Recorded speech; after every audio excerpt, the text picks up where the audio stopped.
नमस्कार विद्यार्थियों, एक बार फिर से स्वागत है आप सभी का आपके अपने YouTube चैनल विनोद कुमार शाक्य के चैनल पर। आप सभी प्यारे दोस्तों का स्वागत है। दोस्तों, आज की इस क्लास के अंदर हम बात करने वाले हैं कि हमारा जो इसके अंदर टॉपिक चल रहा था समांतर माध्य। तो समांतर माध्य ज्ञात करने के लिए हमने यहाँ पे 3 विधियों की बात की थी, जिसमें सबसे पहली विधि आती है आपकी प्रत्यक्ष विधि, दूसरी आती है कल्पित माध्य विधि और तीसरी आती है पग विचलन विधि। इन तीनों विधियों के बारे में हम यहाँ पे चर्चा कर रहे थे।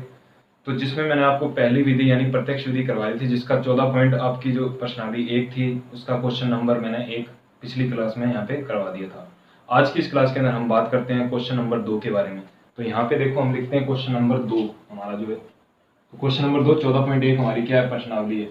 तो इसमें देखो जो दूसरी विधि होती है उसे बोलते हैं हम कल्पित माध्य विधि। कल्पित माध्य विधि।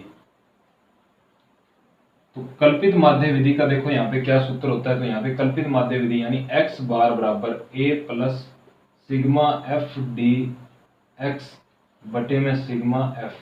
तो ये होती है आपकी कल्पित माध्य विधि का सूत्र, a plus sigma F D x बटा सिग्मा एफ, जिसमें a का मतलब होता है एज्यूम्ड मीन यानी कल्पित माध्य। उसके बाद ये जो कॉलम है वो किस प्रकार से निकाले जाते हैं, तो ये मैं आपको अभी क्वेश्चन करके बता देता हूँ कि कैसे यहाँ पे निकाले जाते हैं।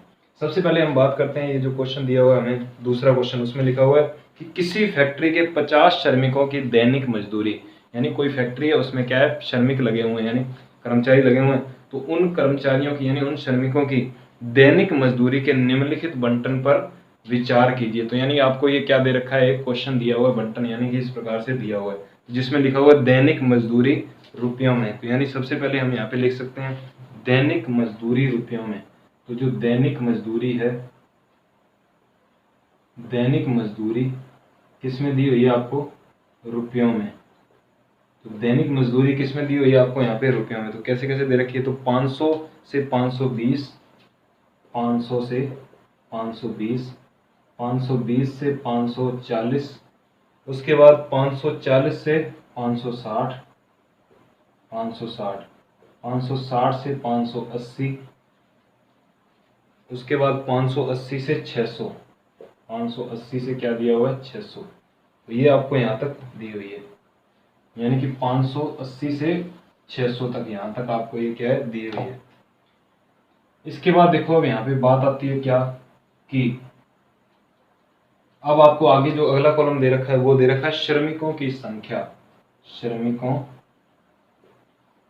की संख्या,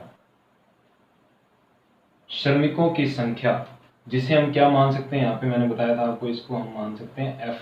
तो श्रमिकों की संख्या में दे रखी है 12, 14, 8, 6, 10, 12, 14, 8, 6 और 10।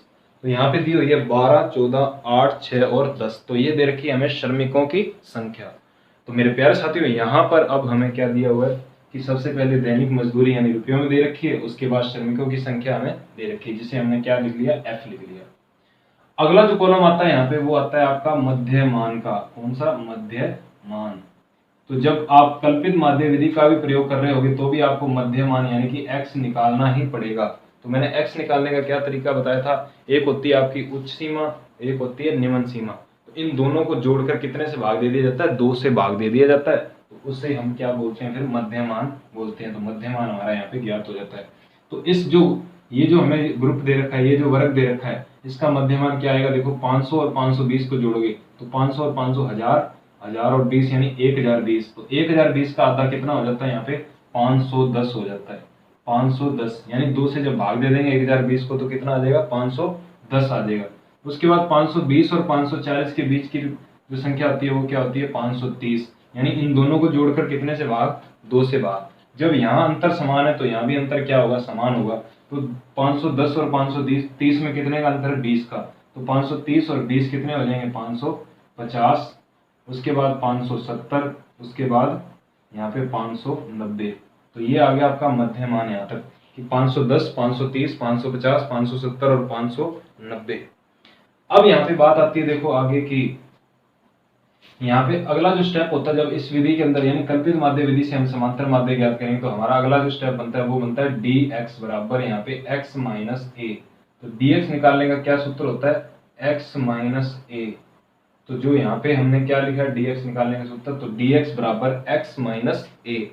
तो x का मतलब यहाँ पे देखो क्या होता है, तो x का मतलब ये जो हमने x निकाला है वो, और माइनस a यानी a को क्या करना है, इसमें से माइनस करना है। तो a का मतलब होता है एज्यूम्ड मीन, कल्पित माध्य। कोई भी आप जीरो से लेकर आप जितनी मर्जी संख्या कोई भी आप मान सकते हो, लेकिन हमें अपनी सुविधा अनुसार क्या करना पड़ेगा, तो ये मैं आपको बता देता हूँ। जैसे तो अपनी सुविधा अनुसार अगर आप a मानना चाहते हो तो आप इसमें से जो आपको x का मान है इसमें से कोई भी एक बीच की रकम मान लो। मान लो हमने क्या मान लिया यहाँ पे 550 को क्या मान लिया, a मान लिया, तो यहाँ हम लिख देंगे 550। तो ये हमने क्या मान लिया, a मान लिया। तो 550 को यहाँ पर हमने क्या मान लिया, a मान लिया। अब बात आती है यहाँ पे सूत्र क्या है, dx बराबर x माइनस a। तो x में से a घटेगा, ना कि a में से x घटेगा, ये ध्यान रखना। तो x में से a घटेगा, तो देखो 510 में से क्या घटेंगे, 550। तो 510 में से 550 घटेंगे तो माइनस का कितना बचेगा यहाँ पे, 40। इसके बाद 530 में से 50 जाएंगे तो माइनस का कितना, 20। उसके बाद 550 में से 550 जाएंगे तो यहाँ पे क्या बचेगा, शून्य यानी 0। 570 से 550 तो प्लस का कितना, 20। 90 में से 550 जाएंगे यानी 590 में से 550, तो ये बचेगा यहाँ पे प्लस का 40। तो ये कॉलम बन गया हमारा कौन सा, dx का कॉलम बन गया है। तो dx का कॉलम बनाने के बाद अब हमें बनाना पड़ेगा इसके अंदर, देखो हमें क्या चाहिए, f dx। तो हमारा जो सूत्र क्या कहता है, f dx। तो मेरे प्यारे साथियों अब हम यहाँ पर बना लेते हैं कौन सा कॉलम, f dx। तो dx को किससे गुना कर दिया जाएगा, f से। तो हमारा जो कॉलम आएगा वो क्या आएगा, f dx। तो dx हमारे पास ये रहा और f हमारे पास ये रहा। तो इन दोनों का जब हम गुना कर देंगे तो क्या आ जाएगा हमारे पास, f dx। तो 12 का यहाँ पे 40 से गुना करेंगे तो 12 चौका कितना होता है, 48 यानी कि 480। तो 12 चौका 48 और 0 का 0। उसके बाद 14 को 20 से किया तो 14 गुना 28 यानी माइनस के 280। इसके बाद देखो 8 को 0 से करेंगे तो 0 से किसी भी संख्या को गुना करते हैं तो 0 आता है। 6 को 20 से किया तो 6 दूनी 12 यानी 120।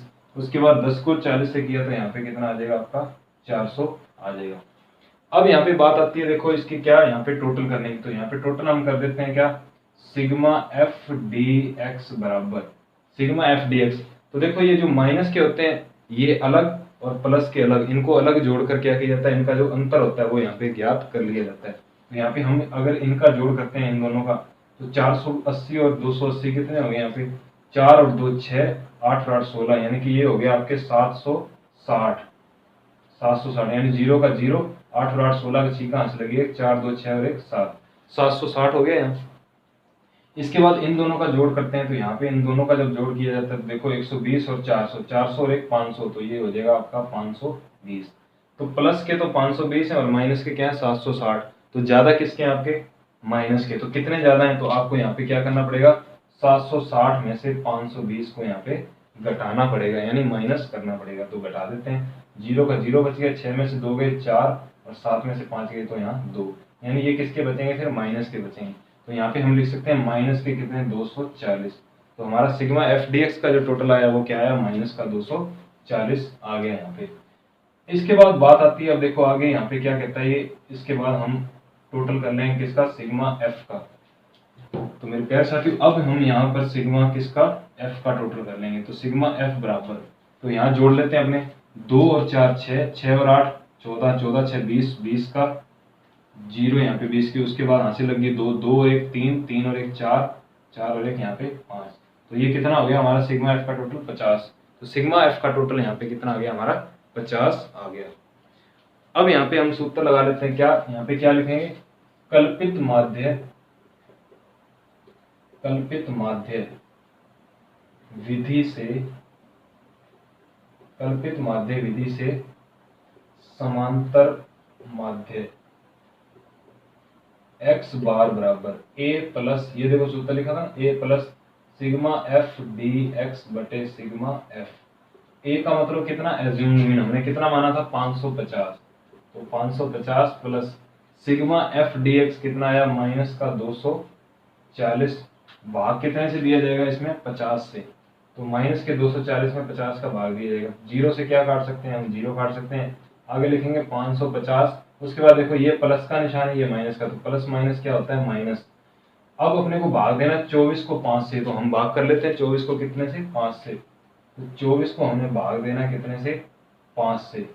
तो 5 चौका 20, उसके बाद कितने बच गए 4, पॉइंट लगाया 0 ताली तो 8 पाने क्या होता है 40। तो ये भाग हमारा पूरा आ गया, कितना आ गया 4.8। तो हमें घटाना है, अब देखो 550 में से 4.8 को, तो 550 में से हमें 4.8 को घटाना है। तो घटाना है तो पॉइंट के ऊपर क्या आ जाएगा, पॉइंट यहाँ लगा लेंगे 0, यहाँ से हासिल दी 10, 10 से यहाँ से हासिल दी 10, 10 में से 8 गए, यहाँ पे कितना आ जाएगा 2 पॉइंट, यहाँ रह गए 9, 9 में से 4 गए 5, यहाँ रह गया था 4 और यहाँ रह गया आपका 5। तो ये आ गया आपका 545.2। तो यहाँ पे अब आप लिख सकते हो कितना 545.2, यानी आगे 0 भी लिख सकते हो, क्योंकि ये किस में लिखोगे आप रुपयों में। ये देखो यहाँ क्या दिया हुआ था, दैनिक मजदूरी किस में रुपयों में, तो 545.20 रुपए। तो ये आपका क्या आ जाएगा, यहाँ पे आंसर आ जाएगा। तो ये थी देखो आपकी कौन सी विधि, कल्पित माध्य विधि। तो कल्पित माध्य विधि का क्या सूत्र होता है आपका, x बार बराबर a plus sigma F dx बटे सिग्मा एफ। सबसे पहले हमें ये वर्ग दे रखा है, इसके बाद f दे रखा है, इस वर्ग से हमें क्या निकालना, मध्यमान। तो ये मध्यमान देखो आपको प्रत्यक्ष विधि में भी निकालना पड़ेगा, कल्पित माध्य विधि में भी निकालना पड़ेगा, और पद विचलन विधि जो आपकी तीसरी विधि है यानी स्टेप डेविएशन मेथड, तो उसमें भी ये निकालना पड़ेगा। तो यानी कि जब भी माध्य ज्ञात करोगे और वो भी कौन सी, अखंडित श्रेणी में, तो आपको इससे क्या निकालना पड़ेगा, मध्यमान निकालना ही पड़ेगा। उसके बाद बात आती है यहाँ पे अगला कॉलम बनता है dx का। तो dx का बनाने का क्या होता है, x माइनस ए। तो a बराबर कितना हमने मान लिया यहाँ पे 550, क्योंकि इसमें से हमने कोई भी क्या है एक रकम मान ली। वैसे तो आप मानने को कुछ भी मान सकते हैं, लेकिन हमने क्या किया, इसमें से कोई भी एक रकम यहाँ पे मान ली। तो 550 हमने मान ली, इसमें से क्या है 550 को घटाते गए तो ऊपर वाले जो मान थे वो माइनस में आ गए और नीचे वाले किस में आ गए, प्लस में आ गए।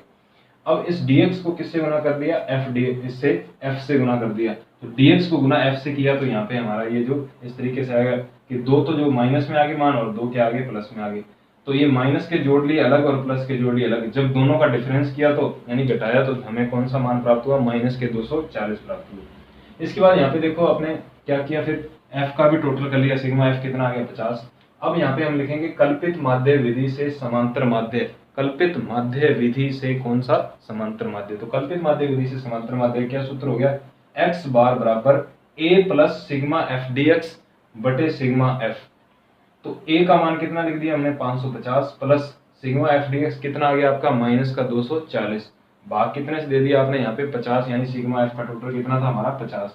तो जब इसको यहाँ से हमने भाग दिया तो भाग देने के बाद हमारा जो यहाँ पे उत्तर आया देखो 550। अब देखो प्लस माइनस क्या होता है, यहाँ पे माइनस, तो माइनस क्यों आया, क्योंकि बहुत से बच्चे पूछते हैं कि सर ये जो माइनस कैसे आया। तो ये जो माइनस आया वो देखो प्लस और माइनस, यानी ये निशान दोनों क्या है, प्लस माइनस अलग है, तो प्लस और माइनस यानी कि क्या हो जाएगा यहाँ पे माइनस। तो 4.8 यहाँ पे क्या आ जाएगा, ये यहाँ पे इसका जो भाग देने पर, ये देखो मैंने भाग दिया तो कितना आया था 4.8, तो हमने 4.8।